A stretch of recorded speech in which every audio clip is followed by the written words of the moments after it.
साद और सादिया के साथ आओ सीखे हदीस। साद और सादिया देखो सिखाते अदब हमको। आफिया की तबीयत मुझे ठीक नहीं लग रही है। वो 2 दिन से बड़ी अजीब हरकतें कर रही है। मुझे तो लगता है कोई गड़बड़ है। आप अपना दिमाग कुछ ज्यादा ही चलाते हैं, इसलिए आपको हर बात में ही गड़बड़ लगती है। मुझे तो लगता है आपके दिमाग में ही कुछ गड़बड़ है। आप लोग हमेशा एक दूसरे से बहस क्यों करते रहते हैं? मैं कहाँ करता हूँ बहस, ये मुर्गे भाई ही हैं जो मेरी हर बात में कोई न कोई मसला निकाल लेते हैं। चले टॉकी, आप मेरे साथ पोयम की प्रैक्टिस करें। मैं मकड़ी पंचाती हूँ और आप चूटा पंचाओ, ठीक है? ये जो है वो ही बने रहे तो बड़ी बात है। गलत बात है मुर्गे भाई, आपको इस तरह से तंज नहीं करना चाहिए। पी मकड़ी चूटे से वो आटकरी। अरे आप भौंक क्यों रहे हैं? अपनी लाइन बोले ना।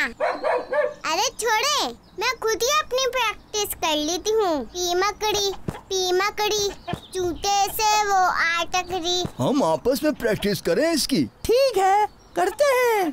बस रहने दें, आप लोग जो हैं वही बने रहे बस। आप मकड़ी और आपको चूटा बनने की आखिर जरूरत क्या है? बात तो सही कह रहे हैं वैसे आप। चले फिर ठीक है, इनको ही करने दे जो ये कर रही हैं। वैसे ये ऐसा कर क्यों रही हैं? देखें, मुझे अभी भी इनकी तबीयत ठीक नहीं लग रही। कैसे मुंह बना रही हैं। सही कह रहे हैं। अच्छा बच्चा कैसे बनना है बताते अदब हमको।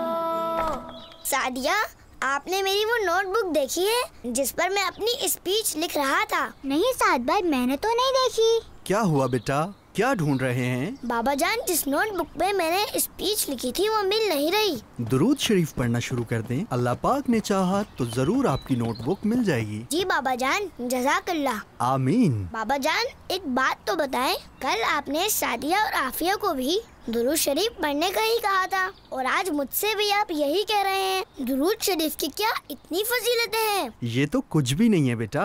दुरूद पाक की ऐसी बेशुमार फजीलतें हैं कि अल्लाह के आखिरी नबी सल्लल्लाहु अलैहि वसल्लम ने इरशाद फरमाया, बरोज़े क़यामत लोगों में से मेरे करीब तर वो होगा जिसने दुनिया में मुझ पर ज्यादा दुरूद पाक पढ़े होंगे। माशाअल्लाह। एक और हदीस पाक में प्यारे आका सल्लल्लाहु अलैहि वसल्लम ने फरमाया कि जिसने मुझ पर एक बार दुरूद पाक पढ़ा, अल्लाह पाक उस पर 10 रहमतें नाजिल फरमाता है, 10 गुनाह मिटाता है और 10 दर्जात बुलंद फरमाता है। माशाअल्लाह। इसी तरह एक और हदीस में सरकार मदीना सल्लल्लाहु अलैहि वसल्लम फरमाते हैं कि जो मुझ पर एक दिन में 50 बार दुरूद पाक पढ़ेगा, कयामत के दिन मैं उससे मुसाफा करूंगा, यानी हाथ मिलाऊंगा। माशाअल्लाह। बाबा जान, ये तो बहुत ही प्यारी बात बताई आपने। हमारे स्कूल में जो कंपटीशन हो रहे हैं उसकी प्राइज डिस्ट्रीब्यूशन सेरेमनी में जो मेहमानी खुसूसी आ रहे हैं, बाबर भाई उनके बहुत बड़े फैन हैं और उनके साथ सेल्फी खिंचवाने और हाथ मिलाने के लिए बहुत ज्यादा एक्साइटेड हैं। मैं उन्हें ये हदीस जरूर सुनाऊंगा और इंशाअल्लाह आज से मैं भी रोजाना कम से कम 50 बार दुरूद शरीफ जरूर पढ़ूंगा।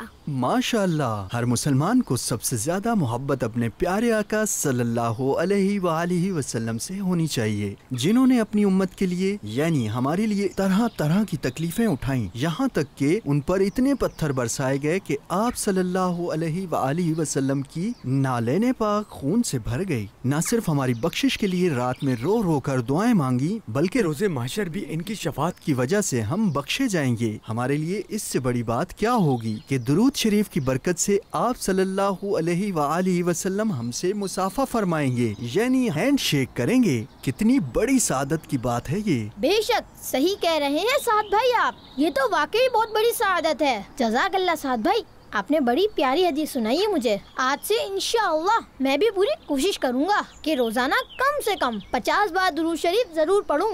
इंशाअल्लाह। बाबा ने ये हदीस हमें याद करवा दी थी, मैं आपको भी याद करवा देता हूँ। जी जी जरूर। चले मेरे साथ दोहराएं। जो मुझ पर एक दिन में 50 बार दुरूद पाक पढ़ेगा, जो मुझ पर एक दिन में 50 बार दुरूद पाक पढ़ेगा, कयामत के दिन मैं उससे मुसाफा करूंगा, यानी हाथ मिलाऊंगा। कयामत के दिन मैं उससे मुसाफा करूँगा, यानी हाथ मिलाऊंगा। चलें, अब हम दोनों मिलकर साथ दोहराते हैं। जो मुझ पर एक दिन में 50 बार दुरूद पाक पढ़ेगा, कयामत के दिन मैं उससे मुसाफा करूँगा, यानी हाथ मिलाऊंगा। जो मुझ पर एक दिन में 50 बार दुरूद पाक पढ़ेगा, कयामत के दिन मैं उससे मुसाफा करूँगा, यानी हाथ मिलाऊंगा। साद और सादिया के साथ आओ सीखे हदीस। बच्चों का मदनी चैनल आ गया, बच्चों का आ गया।